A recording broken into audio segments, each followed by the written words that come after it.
like a very nice crowd. My wife is up here with me today. It sounds like to me that the spirit of liberty is alive and well in Charleston.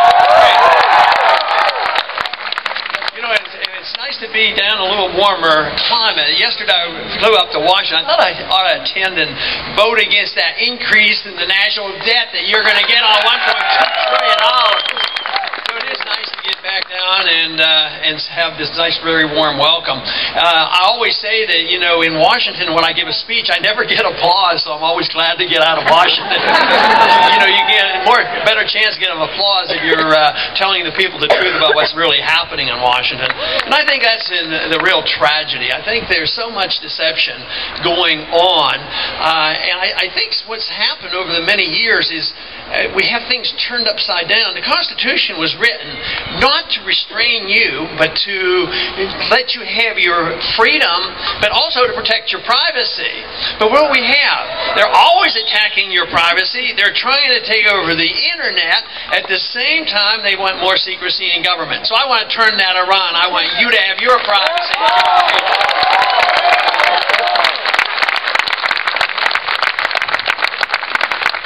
And it looks like the bill to stop the online privacy bill is very stymied. It looks like by the help of many of you, we have been able to stop that, and it did come from the energy from the people who had heard about the bill, where they wanted to really take over the internet, and many members of Congress responded. A lot of people had signed on that bill, and yesterday they started removing their names from that bill. So when the people really decide they're going to speak out, Washington will listen. Sometimes you need a 2x4 to get them to listen. But evidently numbers play a role in this, and I think this is very important. This is why in spite of all the problems I'll probably talk about here in a few minutes, I'm really an optimist, because I think the people, and especially young people, are waking up and letting the politicians know what they want. So I have frequently been asked, why do I think the young people seem to be attracted to our campaign? I said, well, why not? They believe in liberty too, you know. So it is a delight that there's a tremendous attraction for the views that I hold, and we shouldn't be surprised at all. I'm always surprised that we don't have a lot more, but our numbers are indeed growing. I've been in this business for a long time, and the crowds were very small, but something has happened, especially in the last couple years. I think there's a recognition that government's not a very good organizer or a management. They can't manage our lives. You know, they can't manage the economy, and they certainly can't manage all these countries around the world. I think we're getting sick and tired of what they've been trying to do.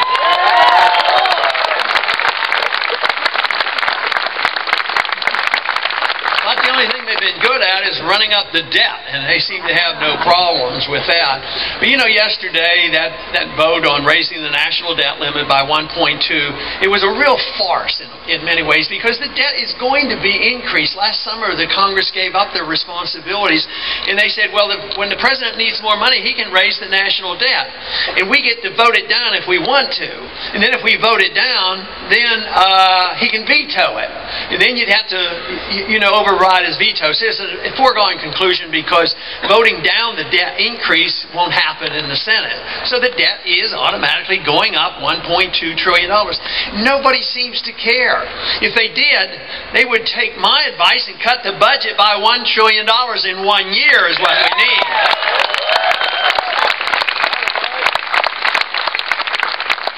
But overall, our issue is that of individual liberty. That's what's made America great. That's what the founders fought for. When you look at the Bill of Rights and the Fourth Amendment and the due process of law, I mean, it has been so severely undermined. If you take the bill that was passed shortly after 9/11, the Patriot Act, that hasn't given you any more freedom. It's given you less freedom. I don't even believe we need the Patriot Act to take care of the people.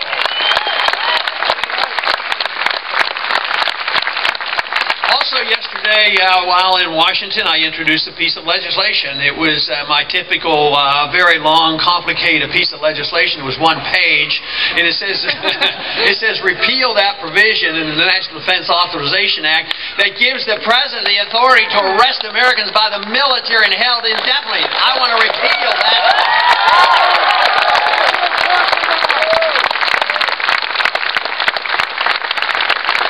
So in many ways, if you look at the 20th century, it was the unwinding of many freedoms that we had. There was a lot of prosperity created in the 20th century. We still have prosperity, but there's a big difference now. It's not based on productive effort and profits and savings. It's based on a belief that our dollar can be printed forever, and it's a belief that we can borrow money forever. So the wealth in this country is basically debt. The money is debt. Our wealth is debt. We're running the world on debt, but there still is a bit of trust in the dollar, and the dollar is the reserve currency of the world. It acts like gold, but believe me, markets are smarter than governments, and markets eventually know that paper is not gold, and this is why the dollar will be rejected, and it has been rejected in many ways already. I got involved in politics in 1971 when the last link to gold was undermined and removed, believing then that that would mean the politicians could spend money endlessly and have no responsibility, and that's exactly what has happened. Everything has exploded. If you're interested in economics, take your economic textbook out and look at the charts from 1971 on the size of government, the number of employees, the inflation rate, the unemployment rate. Everything is exponential from the early 1970s. But if you take a look at the value of your dollar since 1971, it went down 85%. So in a true free market economy where we want people to have the incentive to take care of themselves, they would work hard and save. They might not be sophisticated enough to, or willing to gamble in the stock market and these other things, but if they put their money away 40 years ago and now they're going to retire, the money they put away has been gradually eroded. The dollars they put away in 1971 would be worth 15 cents. And this is criminal. This is immoral. It's bad economics, and this is why we have to pay attention to the monetary system, why we have to look to the Constitution, realizing the Constitution still says only gold and silver can be used as legal tender. There's no authority in the Constitution to print money, and there's no authority for the Federal Reserve System at all.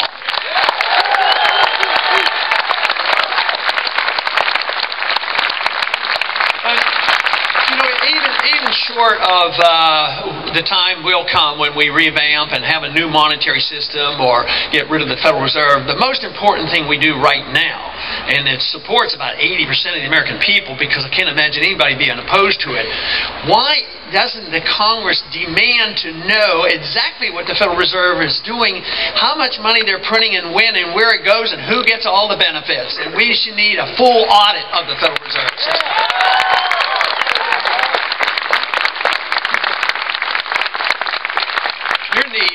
During the crisis, which is ongoing, but when it burst when the bubble burst in 07 and 08, the Congress went and passed TARP funds in the various programs and spent $1 trillion. Sounds like a lot of money, and it is. And they bailed out companies and banks and transferred the debt from the corporations over to the people because we ended up owning the bad debt. In a free market, you want to liquidate debt. You don't want to transfer the debt to the innocent people. But what is generally not understood well is what was the Federal Reserve doing? They were involved in trillions of dollars, and we don't even know the exact amount. They were involved with the manipulation of $15 trillion, and it's estimated about $7 trillion were used to bail out people overseas, foreign banks, and they're still doing it. They're sitting over there promising, don't worry, the dollar is strong, everybody can trust the dollar, and we will take care of the banks in Europe. It's the banks they worry about. They don't worry about the people of Greece or Spain or these other places because, of course, they lived beyond their means too. They had a runaway welfare state and they had debt, but the banks bought the debt and now they're stuck with the debt. That debt should be liquidated. Now, if our Federal Reserve goes in and starts buying that debt, as they have already started, that means even foreign debt is going to be dumped on us. there's a limitation to that, and the limitation is getting closer every single day, and that's why the burden will fall on especially the young people of this country, and why it is so important that we understand the importance of liberty, property rights, sound money, and the responsibility of individuals to care for themselves. But you can't, it's very difficult to even, no matter how energetic you are, to take care of yourselves if you don't have a market type of economy and sound money and jobs. This is what you have to have if you're going to take care of yourselves. And this means the government has to change the environment. We're over-regulated, overtaxed. We have this manipulated monetary system. And let me tell you, there's a big drain on this economy for the things that we're doing overseas. We're spending over $1 trillion every year overseas. And if I thought for a minute this would enhance and take care of our national defense, I'd be all for it. But I tell you what, quite frankly, I think just spending money overseas is not an answer and will actually make us more vulnerable, especially if it contributes to the destruction of our currency here at home. So we should think more carefully about where we get involved overseas, how long we should be involved over there. And I have my position is, quite frankly, we've been overseas in some places way too long. We don't need any more countries to occupy. We need to come home from places like Japan and Korea and Germany.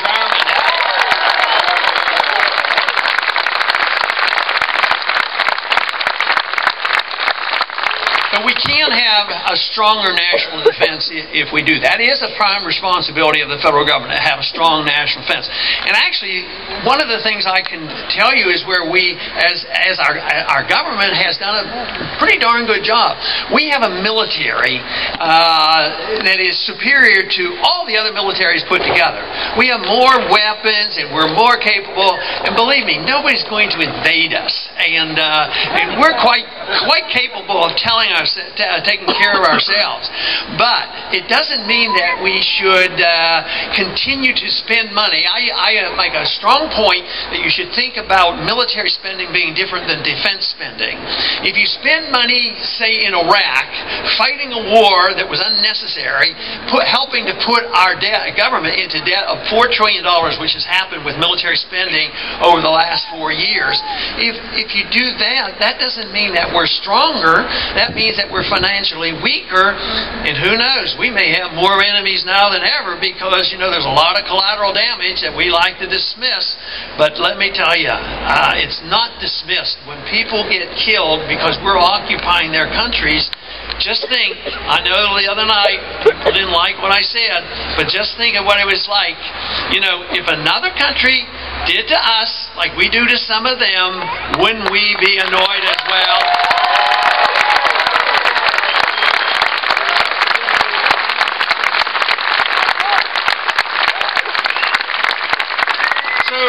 So what is the advice, and how do you explain the point where they say if you endorse this non-interventionist foreign policy, that mean you want to be an isolationist and you want to put walls around our borders and not talk or trade with people? No, really, it's exactly the opposite. We just don't want to occupy people. What we want to do is have a more open and free society and a mobile society.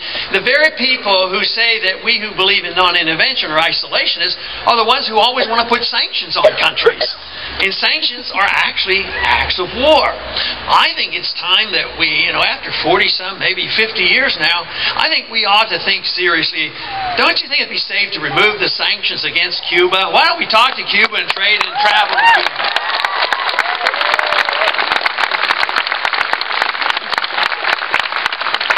Put sanctions on Iraq for about 10 years and bombed them constantly. I mean, eventually it ended up in a war.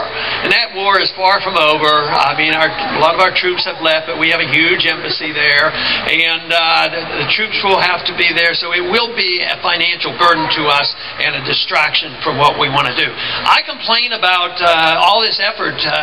When I was in the Air Force, I was over in that region, and I was right up to the border between Pakistan and Afghanistan. Very, very mountainous, you know, it's just unbelievable how mountainous and rough terrain that is. And the border between the two countries runs through there. And we're supposed to be involved in a war, fighting and chasing people back and forth and figuring out who's in which country. But you know, my idea is, let's forget about that border and worry about our own borders a little bit more. I are a real mess, especially to the south of us. And it has immigration problems, and our immigration rules are a mess. And I can't go into that in detail, but there's obviously we need better border patrol, and we shouldn't endorse illegal immigration. But there's something else going on our borders that we should think about, because it is a threat to us, and nothing seems to be changing. And that happens to be what's happening on our borders dealing with the drug wars. The drug war is really very visible down there. In the last 5 years, 47,500 people died on our own border, and it has to do with the drug war. So I would like to say that it wouldn't hurt us to maybe put a moratorium on that war as well.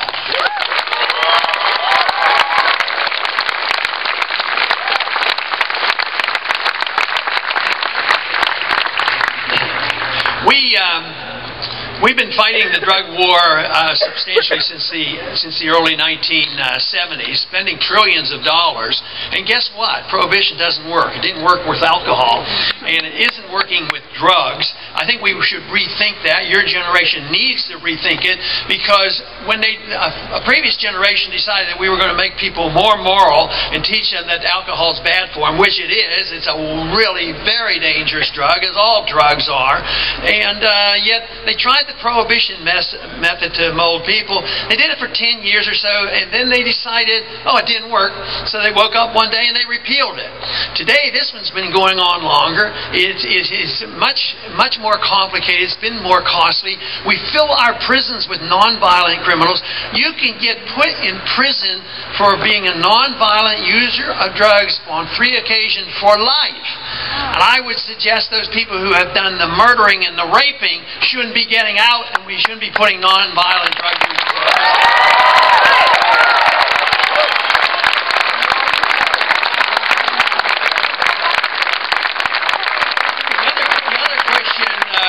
Question we ought to ask is, it seems like we accept the idea that alcohol must not be a drug, and if you're addicted to alcohol, you're treated as a patient. As a physician and a person in politics, I would suggest that people who are addicted to drugs, instead of encouraging them to kill and murder and rob in order to get enough money to pay about 1,000 times more for the drug, why don't we treat people who are addicted to drugs as patients rather than as criminals?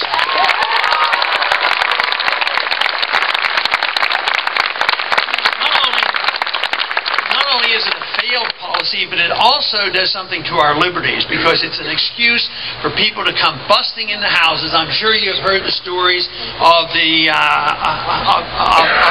police departments in the federal government, the FBI, busting into places who are suspected of having drugs. But guess what? They go into the wrong houses sometime and tear up the house, and then they walk off and leave the people in distress. Some people get killed that way, by these sting type of operations. So it's and it's used to undermine as an excuse now with the Patriot Act to use search warrants. Search without search warrants. So in order to really protect our privacy and restore the Fourth Amendment, you have to deal not only with the Patriot Act, but also the downside of the war on drugs. But what are some of the things that we must do in order to get the economy going again? And there's a lot that we have to do. They say, my viewpoint, does that mean the government should do nothing? In some areas, yes, we should do nothing, like telling people how to spend their money. I would like to think that we shouldn't tell you how to spend your money. But there's the environment of the economy that we have to deal with. We have to have a sound currency. We shouldn't have a currency that's constantly losing value. We shouldn't have a Federal Reserve System that creates the booms and the busts. We shouldn't have these programs that tell the businessman that they must give loans to people who can't qualify for loans, contributing even more so to the boom cycle. We should have low taxation. The other night they asked me what I thought the ideal tax would be on income. It didn't seem like a complicated question, so I gave him my uncomplicated answer. I thought the income tax should be 0.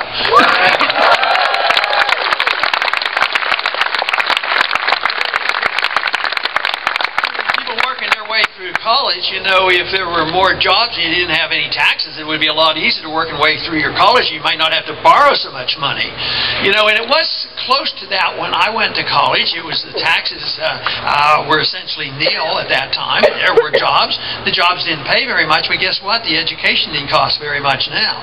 But when government gets involved, whether it's in housing or education, they want everybody to be educated, and more people might get educated, but when they just pump money into anything, whether it's houses or education or medicine, guess what?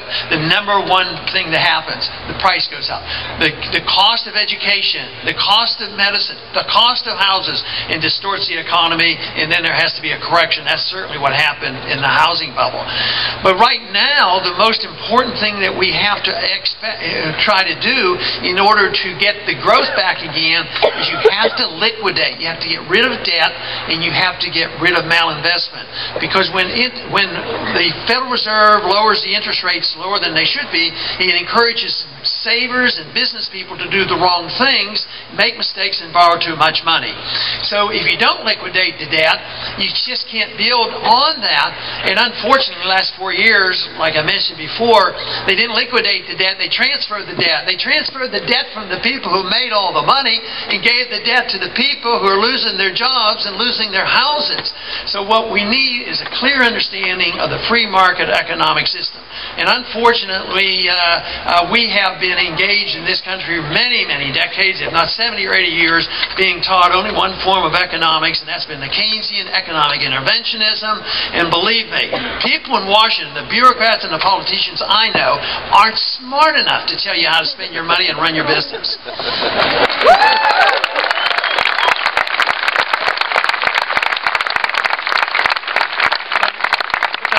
System thrived on the principle of individual liberty. My belief is that our life comes from a creator and our liberty comes from our creator, and that we ought to be able to assume responsibility for ourselves and not be hindered by our government. The one thing, what happens if you live in a truly free society, then you have the chance of assuming the responsibility of seeking excellence and virtue. That should be the goal in life. Excellence and virtue and prosperity. And yet, when government decides they're going to make you virtuous or they're going to make the economy perfectly equal, believe me, they ruin things. They ruin things. They can bring about equality in economics, but the 20th century has shown what total socialism brings. Equality of poverty is what you get. So in a free society, it's quite different, but it becomes a more creative society. We were the freest and the most prosperous, and we had the largest middle class ever. Now the middle class is shrinking, productivity is down, but there's no slowing up of spending, none whatsoever. And this is the reason, I've made this modest suggestion that if it's the spending is the problem, instead of tinkering around with how do you raise the debt limit and deceive the people, we should cut the budget by $1 trillion. I think that's a pretty good place to start.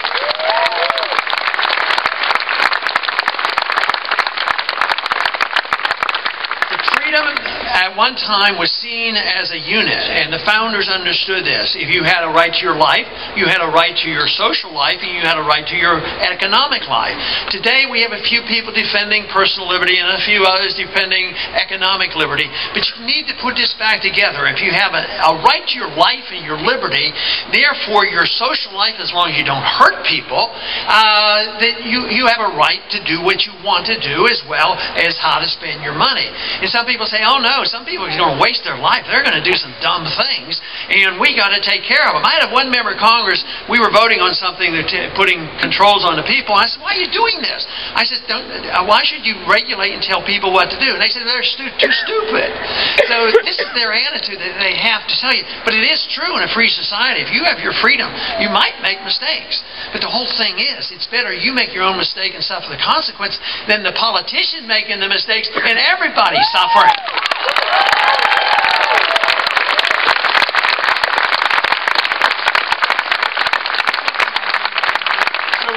If we could bring people together, and this is to me the wonderful message of freedom. It brings people together because some people will use their freedom in one way, sometimes it'll be wasteful, but you don't endorse people's use of freedom. The limit is use of force and stealing, hurting other people's property, but you don't endorse it. We understand this in religion.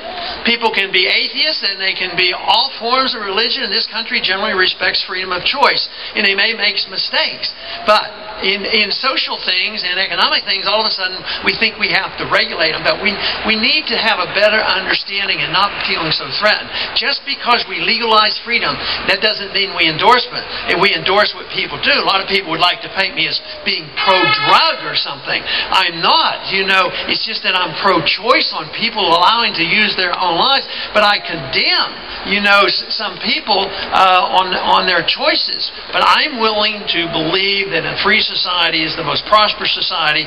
That's what made America great, and that is what is going on in this country. Believe me, the crowds are bigger, the young people know about it, the remnant is still out there, people are getting excited, and they know change has to come. The only question now is, are we going to march forth with continuation of gigantic growth of government worldwide and have the United Nations taken over, or are we going to demand our rights as individuals to live in a free country where we don't have to be dictated by international government, where we don't go to war under the United Nations and NATO, and that we live as free people in this country as it was intended? Thank you very much.